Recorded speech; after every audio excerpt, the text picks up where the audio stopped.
Pagi Bu. Ya baik, untuk ke kelas silakan untuk memimpin doa. Pada sana. Tangan jali. Oh. Baiklah, sebelum kita memulai kegiatan belajar, marilah kita berdoa menurut kepercayaan Katolik. Berdoa. Doa selesai. Baik, terima kasih. Silakan duduk kembali. Oke Bu. Nah, hari ini apakah ada yang tidak masuk anak-anak? Inhale Bu. Inhale. Bagus ya. Nah, pada hari ini apakah kalian sudah sarapan pagi? Udah. Belum Bu. Adanya kenapa belum? Yang punya uang buat beli nasi. Ya nanti ya kalau gitu sarapan siang aja ya. Ya Bu. Nah ingat, kalau sarapan pagi itu sangat penting bagi tubuh kita, apalagi kita akan menjalani aktivitas. Sarapan itu sangat perlu untuk membuat kita fokus dalam pembelajaran ya. Nah, hari ini ibu membawa sebuah tanaman. Nah, biasanya kalian di mana menemukan tanaman seperti ini, dan tanaman apakah ini? Saya Bu, Ya, oke. itu namanya tanaman paku Bu. Terus saya biasanya lihatnya itu di sungai. Di sungai. Ya, bagus sekali Oki ya. Beri tepuk tangan ke Oki. Ayo tepuk tangan. Nah, selanjutnya Ibu akan membahas mengenai tujuan belajar kita hari ini. Adapun tujuan belajar kita hari ini yaitu yang pertama, kita akan membahas mengenai ciri morfologi dari tumbuhan paku. Yang kedua, kita akan membahas mengenai daun hidup dari tumbuhan paku. Dan yang ketiga, kita akan membahas mengenai klasifikasi dari tumbuhan paku. Nah, Ibu akan lanjut ke materi. Hari ini kita akan membahas mengenai tumbuhan paku atau Pteridophyta. Nah,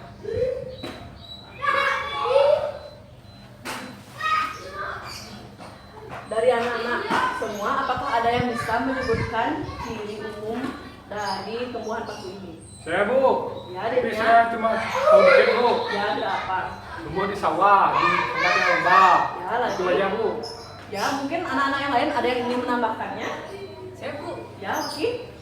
tumbuh selain di sungai, biasanya juga tumbuh selain tumbuh di sungai, biasanya juga tumbuh di sawah Bu.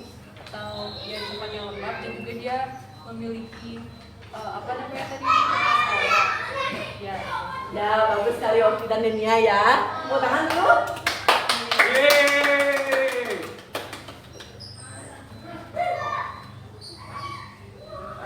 Nah, selanjutnya Ibu akan membahas sedikit mengenai materi kali ini, yaitu mengenai materi tumbuhan paku. Nah, yang pertama Ibu akan membahas mengenai ciri dari tumbuhan paku. Yang pertama, ciri dari tumbuhan paku yaitu bersifat higrofit, atau tumbuhan ini biasanya hidup di tempat-tempat yang lembab. Yang kedua, yaitu tumbuhan ini memiliki spora. Anak-anak bisa lihat, jika kalian lihat tumbuhan paku, silakan kalian lihat bagian belakang daun dari paku itu terdapat bintik-bintik yang berwarna hitam, itu disebut dengan spora. Selanjutnya, ciri yang ketiga yaitu tumbuhan paku yang masih muda, yaitu memiliki daun yang menggulung seperti ini. Yang keempat yaitu tumbuhan paku memiliki akar, batang dan daun yang sudah dapat dibedakan. Pada bagian akar ini disebut dengan rizoma. Pada rizoma ini munculnya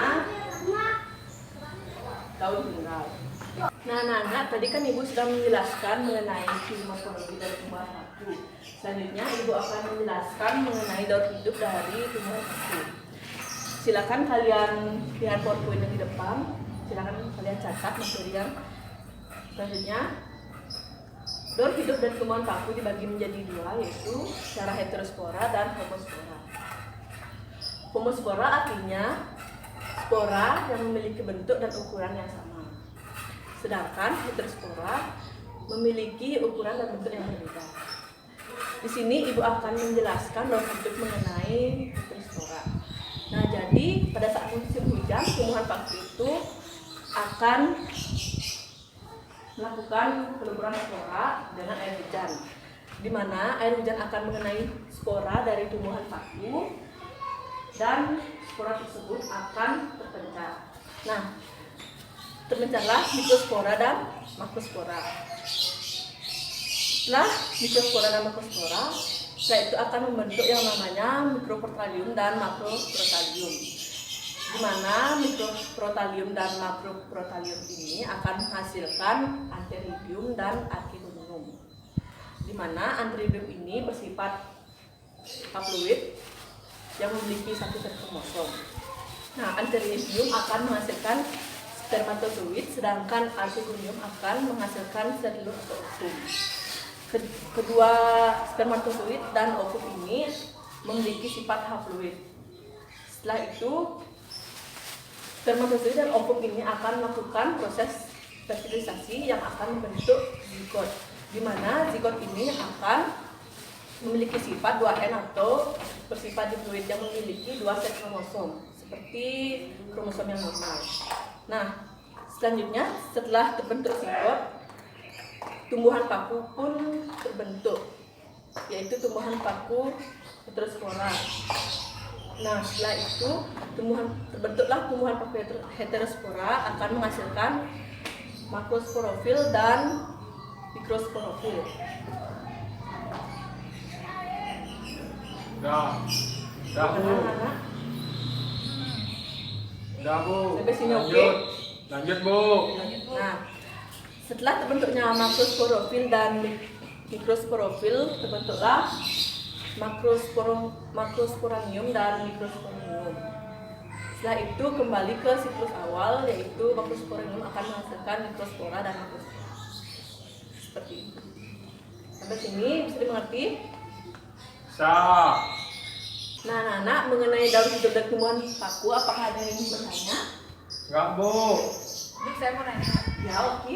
mengenai daun hidup paku itu apakah siklusnya terus sama seperti itu Bu, yang seperti Ibu jelaskan tadi itu? Ya benar ya, untuk siklusnya itu terus berulang seperti itu. Nah, jadi tumbuhan paku untuk melakukan perkembangannya, tumbuhan paku akan melakukan daun hidup yang dari mikrospora menjadi mikrosporangium dan kembali menjadi mikrospora kembali. Bisa dimengerti? Ya Bu. Selanjutnya, Ibu akan membahas mengenai klasifikasi dari tumbuhan paku. Nah, berdasarkan klasifikasi tumbuhan paku dibagi menjadi 4. Yang pertama yaitu ada paku tuba atau disebut dengan Psilophyta. Silakan kalian lihat PowerPoint yang di depan.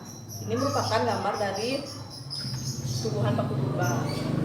Selanjutnya yaitu ada Lycopodium adequita, yaitu paku kawat.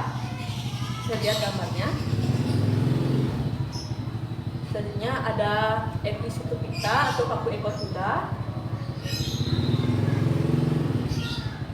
Dan yang terakhir yaitu ada paku Pteridophyta atau paku sejati, di mana paku sejati ini paku yang paling banyak kita temukan baik di sawah ataupun di depan rumah kita untuk dijadikan sebagai rumah hias.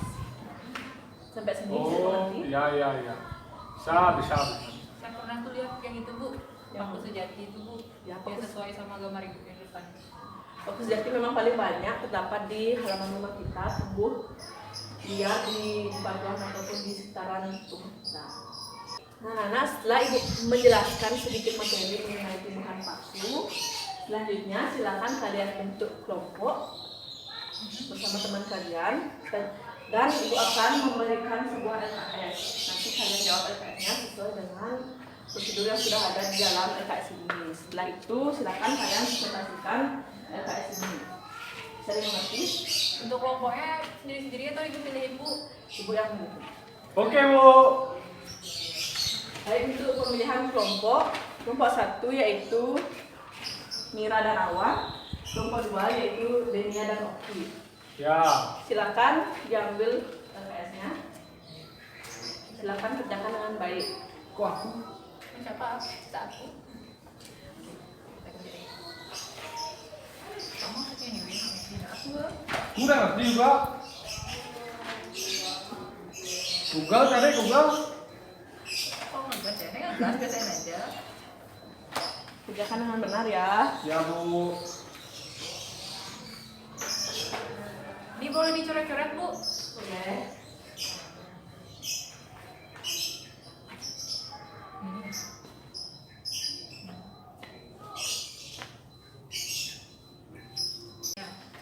Wih, ini apa jawabannya nih? Ntar dulu. Bantuin kan jawab.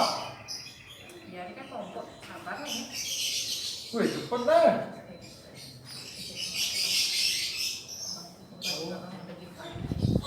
Anak yang di depan. Kok kalian Ya. lihat kalian ngobrol ya? Apakah kalian sudah selesai mengerjakannya? Udah, Ya, Bu. Sudah ya, silakan kalian maju ke depan untuk melakukan presentasi. Ya, Karena waktunya udah. sudah habis ya. Ya. Silakan untuk Oki dan Ninia mempresentasikan hasilnya di depan. Ayo. Maju deh. Selamat pagi teman-teman. Di sini kami dari kelompok 2 akan mempresentasikan hasil dari LKS kami. Ada kami jawab. Jadi untuk soal nomor yang pertama, hidup di tempat yang lembab atau biasa disebut dengan higrofit. Terus yang kedua itu tumbuhan paku dapat menghasilkan spora. Selanjutnya akan dijelaskan oleh teman saya Denia. Setelah saya akan melakukan simulasi dari Oki, selanjutnya yang ketiga, daun yang masih muda menggulung. Yang keempat, daun yang memiliki akar, batang, dan daun sejati. Baiklah, sekian presentasi dari kelompok kami. Apabila ada salah-salah kata, mohon maaf. Untuk anak yang di belakang, Mira dan Awan, kalian bercanda aja. Silakan kalian presentasi setelah Ninia dan Oki ya. Makasih, Bu. Terima kasih Bu. Nah, silakan dulu. Baik, untuk Awan dan Mira, tadi kan sudah presentasi. Nah, mereka walaupun bercanda, tapi mereka masih bisa menjawab presentasi. Jadi, Ibu kata saya jika teman kalian masih presentasi di depan, silakan kalian perhatikan dengan baik dan bercanda. Ya, Bu. Nah, silakan dulu Awan dan Mira, silakan beri tangan karena teman kalian sudah presentasi. Nah, untuk pembelajaran hari ini Ibu sudah menjelaskan sedikit materi mengenai tumbuhan paku dan kalian juga sudah melakukan pengerjaan LKS dan melakukan presentasi. Selanjutnya, apakah ada yang ingin bertanya mengenai materi pada hari ini? Enggak, Bu. Nggak Bu, tidak ada. Baik. Apakah ada dari kalian yang ingin menyampaikan kesimpulan mengenai materi pada hari ini? Ya, oke, silakan. Boleh baca, Bu?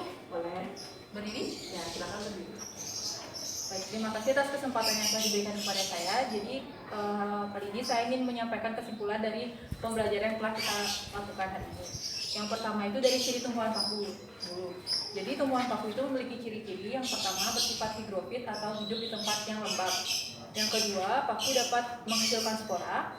Yang ketiga, memiliki daun yang gulung. Dan yang keempat, memiliki akar atau yang biasa disebut dengan rizoma yang dapat menghasilkan yang biasanya muncul daun tunggal pada akar tersebut. Lalu untuk daun hidup paku itu dapat dibagi menjadi dua, yaitu heterospora dan homospora. Heterospora itu merupakan spora yang memiliki bentuk dan ukuran yang berbeda, sedangkan homospora memiliki bentuk dan ukuran yang sama. Nah, pada saat musim hujan, spora-spora tersebut dapat melebur dan menghasilkan mikrospora dan juga makrospora. Mikrospora dan makrospora ini terus berkembang hingga menghasilkan zigot yang memiliki 2 sel kromosom dan nantinya menghasilkan paku heterospora. Lalu, paku heterospora ini nantinya menghasilkan makrosporofil dan juga mikrosporofil yang menghasilkan mikrosporanium dan makrosporanium. Itu merupakan daun hidup paku. Dan selanjutnya tentang klasifikasi tumbuhan paku. Nah, tumbuhan paku itu dapat dibagi menjadi 4, yaitu paku purba, paku kawat, paku ekor kuda, dan juga paku sejati. Sekian kesimpulan dapat saya sampaikan. Terima kasih. Ya, beri tepuk tangan untuk teman kalian. Ya, untuk kesimpulan yang disampaikan oleh Oki itu sudah benar sekali ya, sudah mencakup materi yang sudah Ibu ajarkan pada hari ini. Nah, selanjutnya silakan kalian ambil buku tulis kalian, catat PR yang akan Ibu berikan untuk dibahas pada pertemuan minggu depan. Ya, Bu. Silakan kalian cari tumbuhan paku dan silakan kalian bawa album foto. Ya. Setelah itu cari sumber-sumber di internet mengenai tumbuhan paku, baik dari jurnal ataupun dari buku yang bisa kalian temukan. Ya. Untuk tugas mungkin itu saja. Baik, untuk hari ini pembelajaran kita cukupkan pada hari ini. Untuk kelas silakan untuk memimpin doa. Ado Asano. Sama Santi. Oh, Santi.